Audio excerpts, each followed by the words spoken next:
আমার সাথে যে এরকম হবে আমি ভাবতেও পারিনি। নমস্কার, আমি জোনাকি। সবাই কেমন আছো? আশা করি ভালো আছো।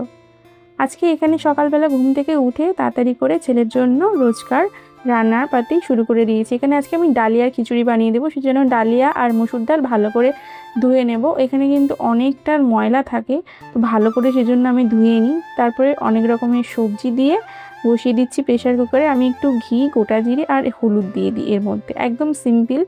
তো যাই হোক, ইতিমধ্যে আমার পার্সেল চলে এলো। আর যেটা নিয়ে আজকে কথা বলছিলাম আর কি, এই যে এই ফ্রাইং প্যানটার এত দাম, কিন্তু এটা কি ভাই, এটা কি? সামান্য একটা খুঁত কিন্তু মনটা একদম ভেঙে দিল।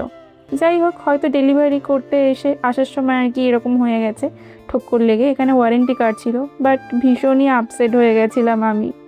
ছেলেকে খাইয়ে দিয়েছি, ও এখন একটু খেলাধুলা করছে। তো যাই হোক, ওর আবার ঘুম পেয়ে গেছে ইতিমধ্যেই। এখানে দেখুন আদর খাচ্ছে আমার কাছে। তারপর ওকে ঘুম পাড়িয়ে দিয়ে এইবারে আমার যে কি শান্তি, বাচ্চাকে খাইয়ে আর ঘুম পাড়িয়ে আমার যেন ভীষণ শান্তি লাগে। যাই হোক, এখানে এই চুটকি বাজিয়ে জামা কাপড় গুছানোর ভিডিও দেখি, কিন্তু একদম বিশ্বাস করবেন না, এর পিছনে কিন্তু অনেক পরিশ্রম লাগে।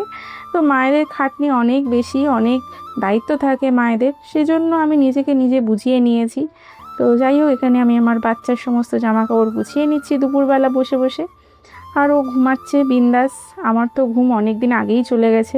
যাই হোক, বাচ্চা থাকলে এটা হয়। আর এই যে বাটি প্রিন্টের সুতির জামাগুলো দেখতে পাচ্ছেন, ভীষণই ভালো, গরমকালে বাচ্চাদের জন্য খুব ভালো, আরামদায়ক। তো আমি নতুন বেশ কিছু কিনেছিলাম, সেজন্য দেখাচ্ছিলাম আর কি। এখন তো আমার মনে হয় আবার যদি বাচ্চাবেলায় ফিরে যেতে পারতাম, শুধু ঘুমাতাম, খেতাম আর ঘুরতাম, যেটা আর কোনোদিনই হবে না। যাই হোক, সারাদিন পর একটু সময় পাই এই দুপুরবেলা বা বিকেলবেলা মাথাটা আছড়ে নিয়ে নিই।